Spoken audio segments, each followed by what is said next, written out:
All right, friends, we're recording this because there's a lot of friends absent today. So the Vanderbeekers. Hyacinth was the first one out of the school when the Vanderbeekers were done with gift wrapping. The second she got home, she leashed up Franz and was back outside before her family had even made it inside. Franz and I are going to hang out in the backyard, okay? Bye, see you later, Hyacinth blurted out. No one questioned her, even though it was 35 degrees and the trees lining the sidewalk bent against the strain of the wind. Franz, listen up. It's time for our secret spy mission.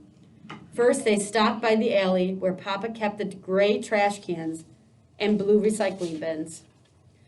Hyacinth sifted through a stack of boxes Mama had deemed too small to be useful for the move.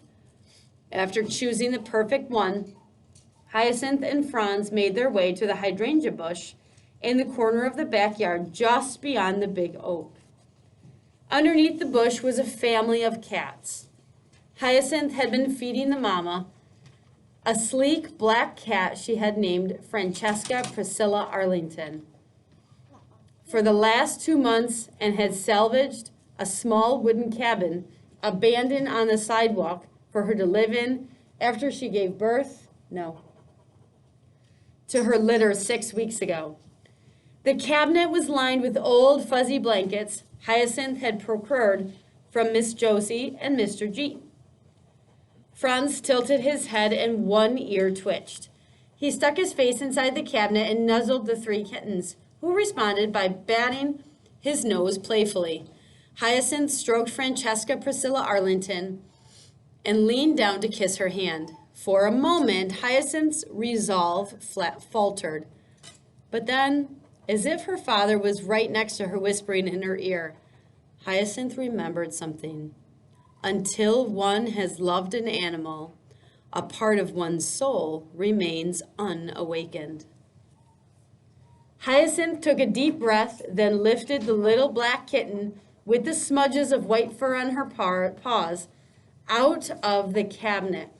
Do we have a prediction of what might happen with why Hyacinth might be grabbing this newborn kitten? She's going to keep it. Is she going to keep it? Yes. Maybe she's going to adopt it. Listen to this quote. Until one has loved an animal, a part of one's soul remains unawakened. She's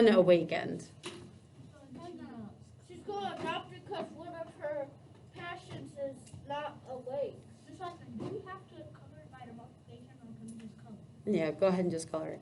So I'm wondering if she's taking this little kitten and see if it helps Biederman.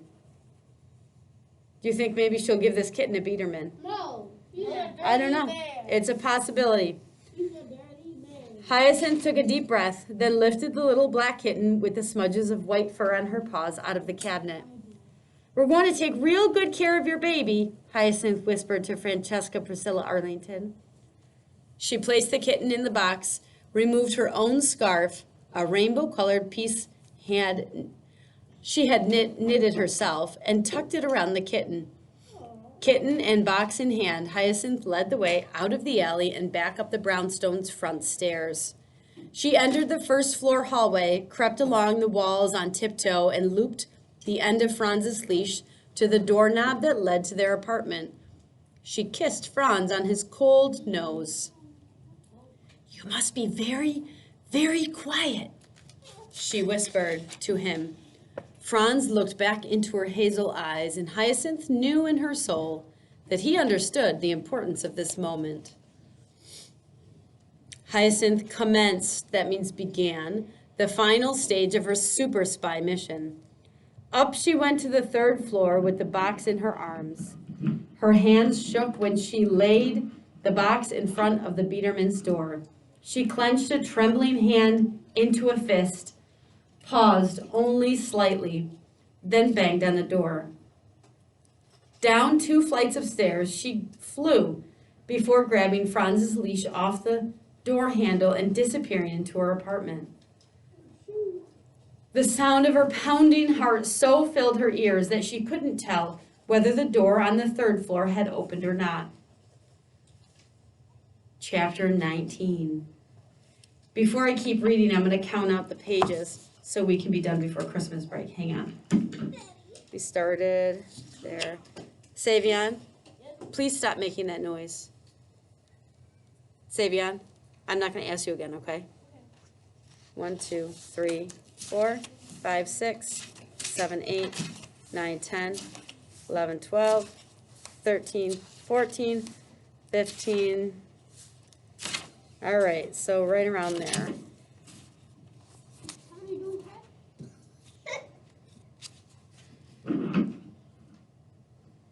The entire Vanderbeeker family was sprawled around the living room when Papa's cell phone rang. He answered it, and the kids abruptly quieted when they heard him say, hello, Mr. Biederman. How are you? There was a pause, then, oh, really? The last 2 mornings? I had no idea. Papa cast, you have a lot of explaining to do, look in the kid's direction, while Mama leaned in close to the phone.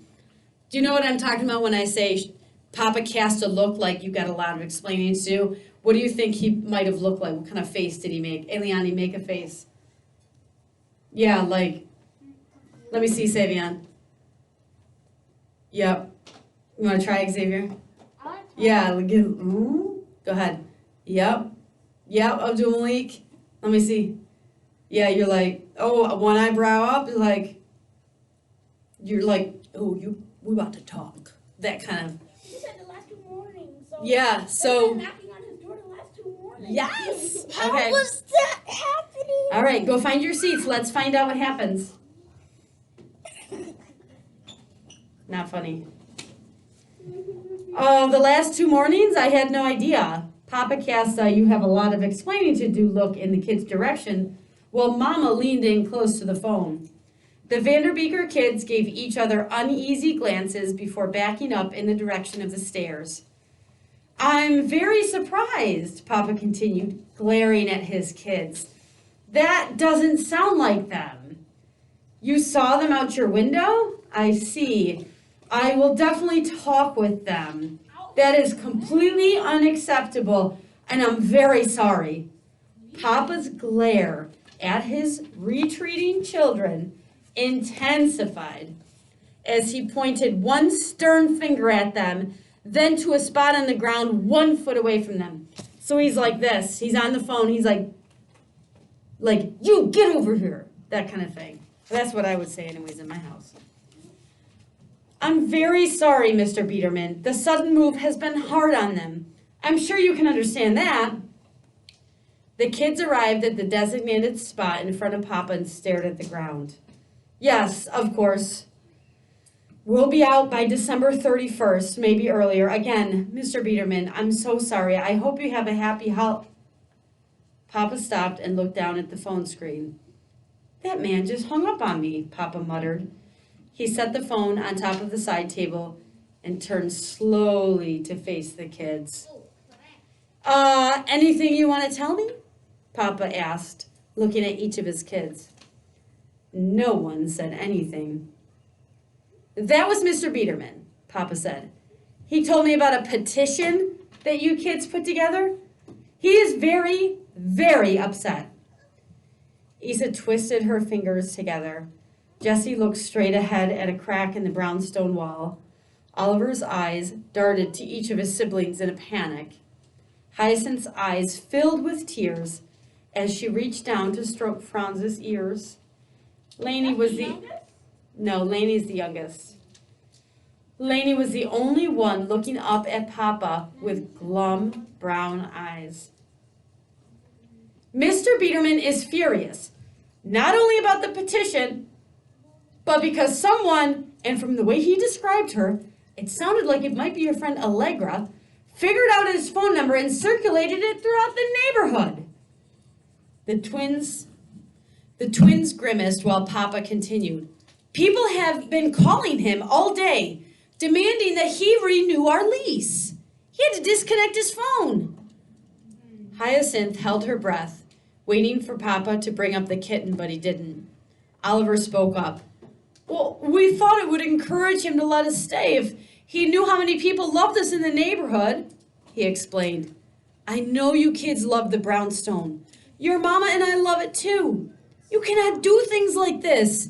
It's hurtful to Mr. Biederman, and I expect you all to apologize. You will each write him a note and slide it under his door. Please do not disturb him anymore.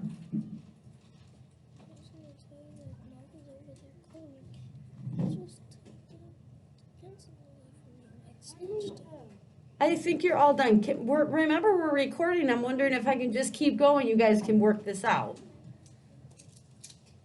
I guarantee right now you can probably share those. Is it really important, Abdullah? Do we have to color the paper? No. No. Do we have to color the right color? No.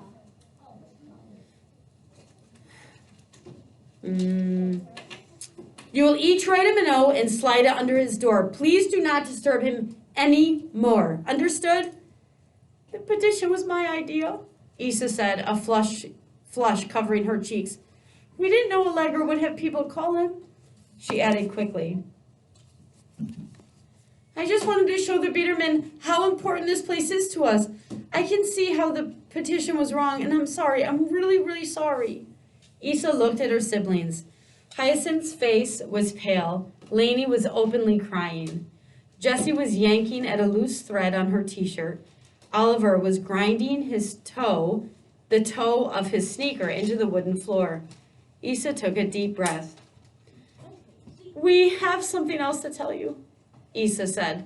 Oliver looked at her in a panic and shook his head briskly. Issa glanced away from him, so Oliver's like, no, don't tell him. We did something else. Papa dropped his head as if he couldn't handle more bad news. Mama sighed and crossed her arms over her chest. We sent away a man who came to look at our apartment, Issa said. I told him he was walking in the wrong direction. Oliver jumped in. I didn't feel good about it. There was a long pause while Mama and Papa communicated with their eyes. They didn't say how they tried to give him breakfast. And No, they did not tell him all that. There was a long pause while Papa and Mama communicated with their eyes. Well, this is a fine mess, Papa finally said. Not only are you getting extra chores next week, you will each write a long letter of apology to Mr. Biederman, and you will confess what you did with the prospective tenant in person. But Papa, protested Jessie. No excuses, Mama said. We're disappointed in all of you. Okay, Papa, said Issa, her voice trembling.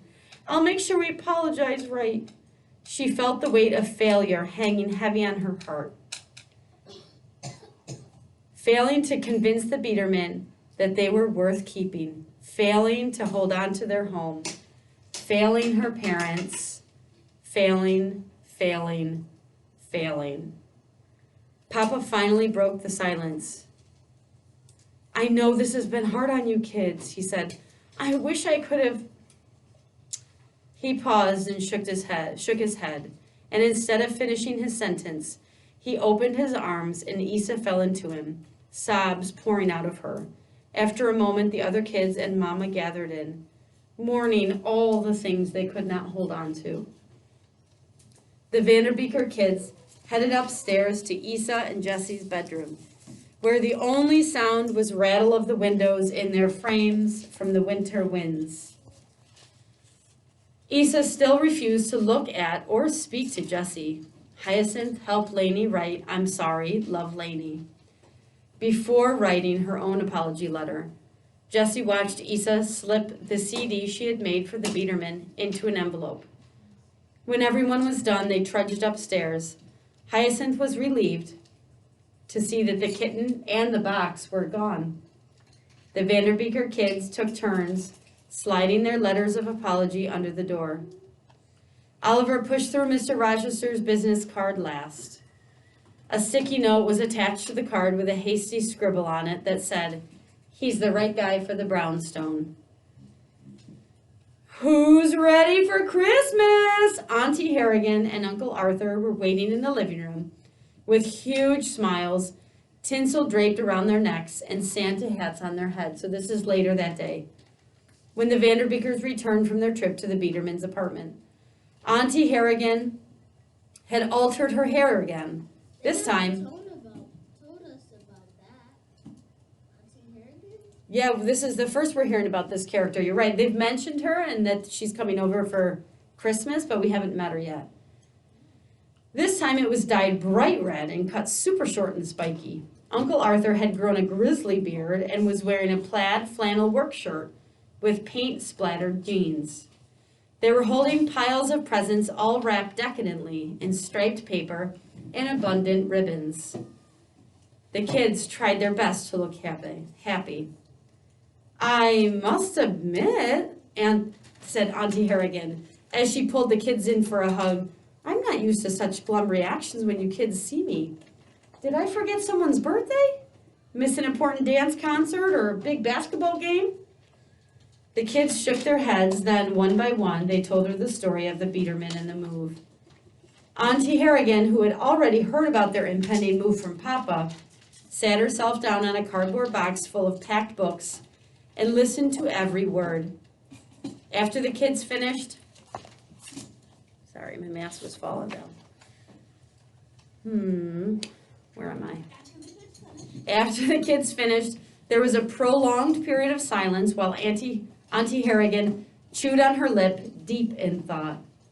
The kids watched her, hoping she might have the perfect solution for them. Mask up, please. Thank you. Finally, Auntie Harrigan sighed, I'm sorry, kids. I wish I knew how to help you. But I'm very, very proud of you. I think those nice things you did for Mr. Biederman were meaningful to him. But even if it doesn't seem like it. I'm going to step out of the text for a minute because I have one friend that needs to fix himself. Thank you. All the way.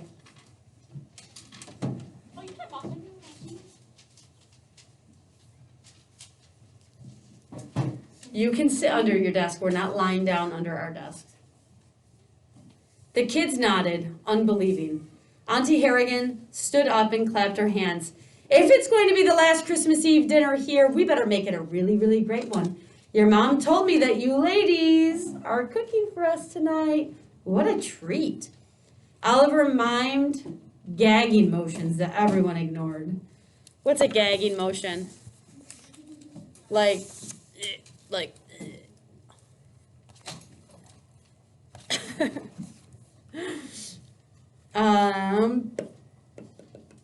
The twins went back to dinner preparations while Auntie Harrigan taught the other kids how to draw armadillos. Franz, excited about the visitors and the general chaotic state of the apartment, could not keep still. After he drooled on her drawing multiple times, Lainey took charge. Franz, come, she said sternly, jabbing her figure at the floor next to her. Franz ignored her. He only answered to Hyacinth. Paganini, however, bolted from his shoebox and skidded to a stop near Lainey's feet. Good boy, Lainey said to her bunny, thrilled. Auntie Harrigan's jaw dropped.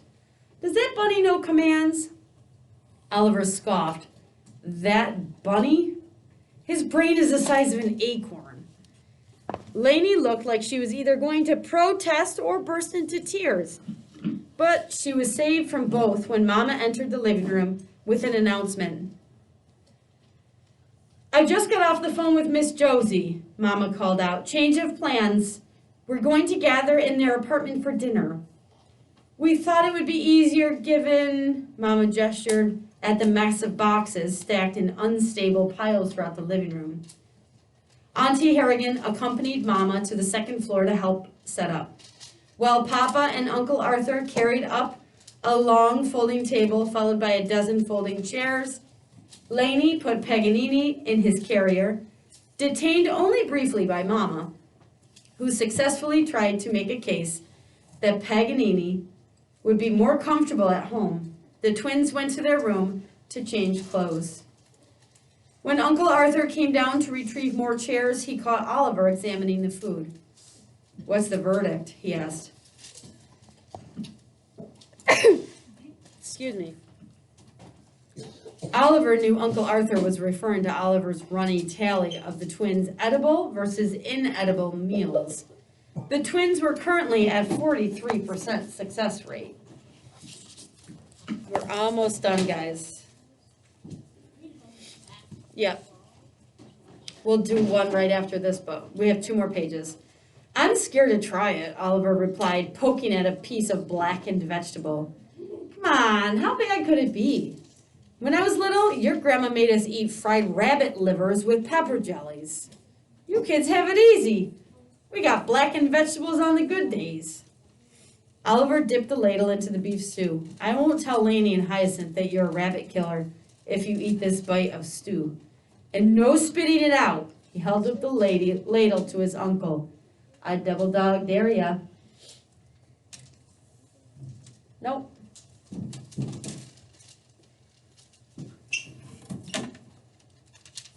I'm waiting.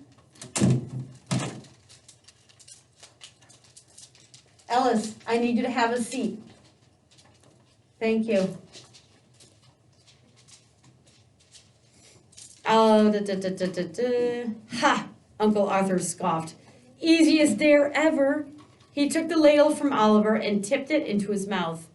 There was a pause as his mouth adjusted to the taste. Listen to this, it's funny.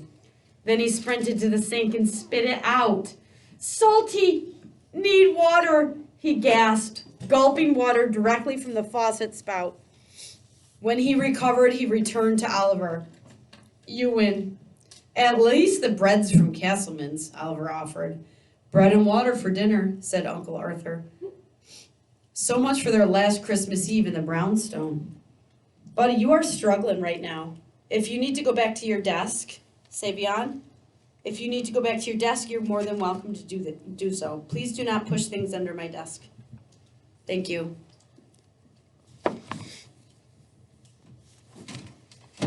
Chapter 20. Issa and Jessie changed silently in their bedroom, tossed their food-splattered clothes into the laundry hamper. Outside, the wind swooshed and whistled. Issa left the room with her violin in hand, and Jessie found herself alone with her thoughts. Issa's angry words from the previous day kept running through her head. Do you have the right to make decisions for me? We are not the same. Jessie recalled the tears running down her sister's face at the idea of Benny taking another girl to the dance. Did Issa really like Benny? What if Issa and Benny didn't reconcile before we moved? Jessie looked around their bedroom. She thought about all the nights they had stayed up late, talking in whispers and using their pillows to muffle their laughter. Jessie saw Issa's perfectly made bed and her own bed with its twisted sheets and rumpled blankets. Do you remember why Issa's bed is perfectly made still? She's not sleeping there. She's sleeping on the couch because they've gotten a little fight. In the corner of the room by the big window, there was a loose floorboard that the twins had pried up 5 years earlier when they were convinced that a treasure was hidden underneath. Now they used the space to stash Halloween candy before Mama confiscated it. Jessie took a deep breath. She couldn't fix the Biederman problem. She couldn't fix the moving problem. But she was going to try to fix the Benny problem. All right, I'm stopping there.